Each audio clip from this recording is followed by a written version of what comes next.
Item ಯಾವುದೇ ಇರಲಿ try ಮಾಡಿ ಆಚಿ ಚಿಕನ್ ಮಸಾಲಾ. ಆಚಿ ಚಿಕನ್ ಮಸಾಲಾ. ಮ್ಯಾಮ್ ನೀವು ಸರ್ಗೆ ಕೊಟ್ಟಂತ ಸ್ಪೆಷಲ್ ಗಿಫ್ಟ್ ಏನು ಮ್ಯಾಮ್? ಇದೇ ಗಿಫ್ಟ್ ಅಲ್ಲ ಅದು ಫಸ್ಟ್ ಅದು ಆಮೇಲೆ ಚಿಲ್ಡ್ರನ್ ಜೀನ್ಸ್ ಕೊಟ್ಟಿದ್ದೆ. ಫಸ್ಟ್ ಜೀನ್ಸ್ ಪ್ಯಾಂಟ್ ಇಬ್ಬರದು ಒಂದೇ ಸೈಜು ಕಾಲೇಜ್ ಡೇಸ್ ಅಲ್ಲಿ. ಲಿವೈಸ್ ಅಂತ ಗೊತ್ತೇ ಇರ್ಲಿಲ್ಲ ನನಗೆ ಗೊತ್ತೇ ಇರಲಿಲ್ಲ, ಬ್ರ್ಯಾಂಡ್ ಬಗ್ಗೆ ಗೊತ್ತಿಲ್ಲ.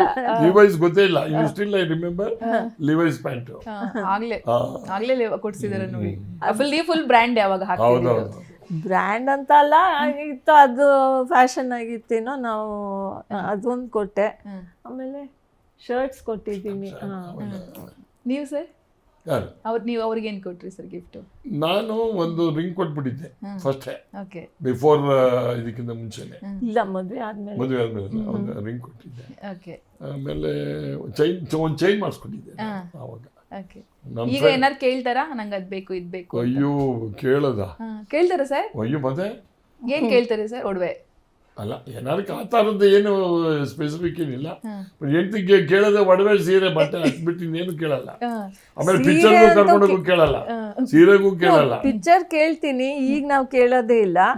ಬಟ್ ಮುಂಚೆ ನಾವು ಈ ತರ ಸೀರೆ ಬೇಕು ಅಂತ. ಈಗ ನೋ ಯೂಸ್. ಈಗ ಹೇಳ್ತಾರಲ್ಲ ಗಾದೆ, if you can't go to Himalayas let Himalayas come to you ಅಂತ ಏನೋ ಇದೆ ಗಾದೆ. ಸೊ ಹಂಗಾಗಿ ಸೊ ಅದೇ ಮಾಡೋದು. ಈಗ ಬಳ್ಗಾರ ಬರ್ಲಿಲ್ಲ ಅಂದ್ರೆ ನಾವೇ ಬಳ್ಗಾರನ ಕರ್ಸ್ಕೊಳ್ಳೋದು ಅಷ್ಟೇ, ಆ ಥರ. ಸರ್ ತುಂಬಾ ಹೆಂಡತಿ ಮೇಲೆ ಸಿಟ್ಟು ಬಂದ ದಿನ ಯಾವುದು ಸರ್? ಬರ್ತಾ ಇರುತ್ತೆ ಅವಾಗ ಅವಾಗ? ಇಲ್ಲ, ಜೋಬಲ್ಲಿ ದುಡ್ಡು ಇಲ್ಲದಾಗ ಸಿಟ್ಟು ಬರ್ತದೆ, ಸಿಟ್ಟು ಬರುತ್ತೆ ಅಷ್ಟೇ.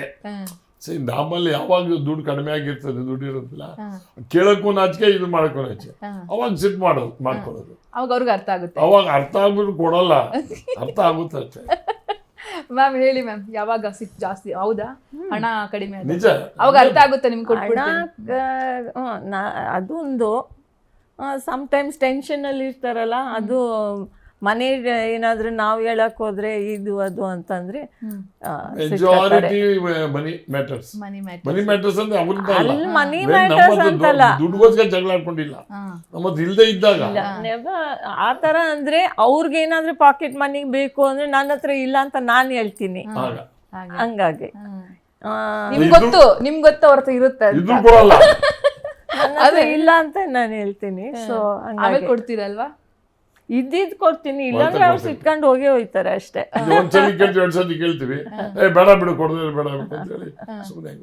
ಅವ್ರಿಗೆ ಸಿಟ್ಟು ಬಂದಾಗ ನೀವು ಸಮಾಧಾನ ಮಾಡೋದು ಹೇಗೆ ಸರ್? ಯಾರಿಗೆ ಅವ್ರಿಗೆ ಸಿಟ್ಟು ಬಂದಾಗ ಮಾತಾಡಿದ್ರೆ ಸುಮ್ಮನೆ ಬಿಡೋದು, ಸೈಲೆಂಟ್ ಆಗಿದ್ಬಿಡೋದು.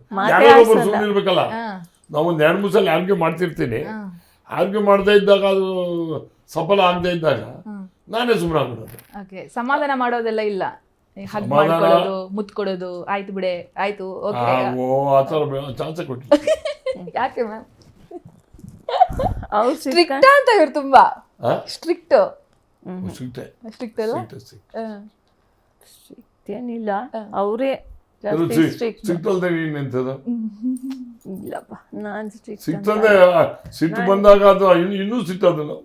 ಅವರೇ ಜಾಸ್ತಿ ಸಿಟ್ಟು. ನಾನ್ ಸಿಟ್ಟು ಮಾಡ್ಕೋಬಹುದು, ಬಟ್ ವೆರಿ ಕಮ್ಮಿ ಟೈಮ್ಗೆ. ರಾಂಗ್. ಈಗ ಇವ್ರು ತುಂಬಾನೇ ಸಿಟ್ಕೊಂಡ್ಬಿಟ್ರೆ ಯಾರನ್ನು ಮಾತಾಡ್ಸಂಗೆ ಇಲ್ಲ, ಯಾರು ಅದು ಅವ್ರಿಗೆ ಗೊತ್ತಾಗಿಲ್ಲ. ಅವ್ರು ಬೇಕಾದ್ರೆ ಅವ್ರನ್ನ ಮಾತೇ ಆಡ್ಸಲ್ಲ ಜೀವನ ಪೂರ್ತಿ. ಬಟ್ ನಾವಾದ್ರೆ ಆಯ್ತು ಫರ್ಗಿವ್ ಆ್ಯಂಡ್ ಫರ್ಗೆಟ್ ಅಂತೀವಿ.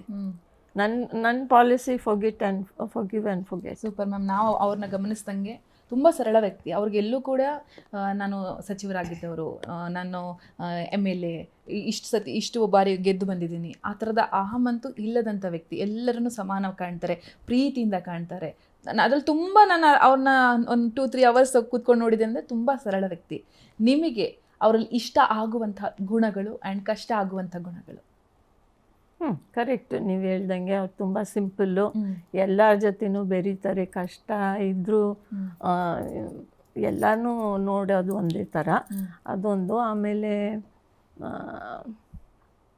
ತುಂಬ ಸಿಂಪಲ್ಲು, ನಾನ್ ಡಿಮಾಂಡಿಂಗ್. ಏನು ಎಷ್ಟು ಕಷ್ಟ ಇದ್ದರೂ ಏನು ಹೇಳ್ಕೊಳ್ಳಲ್ಲ. ಅವ್ರಿಗೆ ತೊಂದರೆ ಅವರೇ ಇಟ್ಕೋತಾರೆ, ಯಾರಿಗೂ ಹೇಳಲ್ಲ. ಅದು ಇನ್ನೊಂದು. ಸಿಟ್ಟು ಜಾಸ್ತಿ, ಅದಂತೂ ಗ್ಯಾರಂಟಿ. ಅದು ಹೇಳ್ತಾ ಇಲ್ಲ.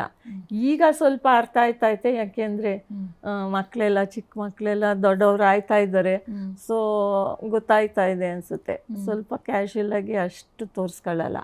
ಇಲ್ಲಾಂದರೆ ತುಂಬಾ ಸಿಟ್ಟು ಮಾಡ್ಕೊಂಡ್ರೆ, ಒಬ್ಬರನ್ನ ಸಿಟ್ಟು ಮಾಡ್ಕೊಂಡ್ರೆ ಅವ್ರನ್ನ ಬೇಕಾದರೆ ಮಾತೇ ಆಡ್ಸಲ್ಲ.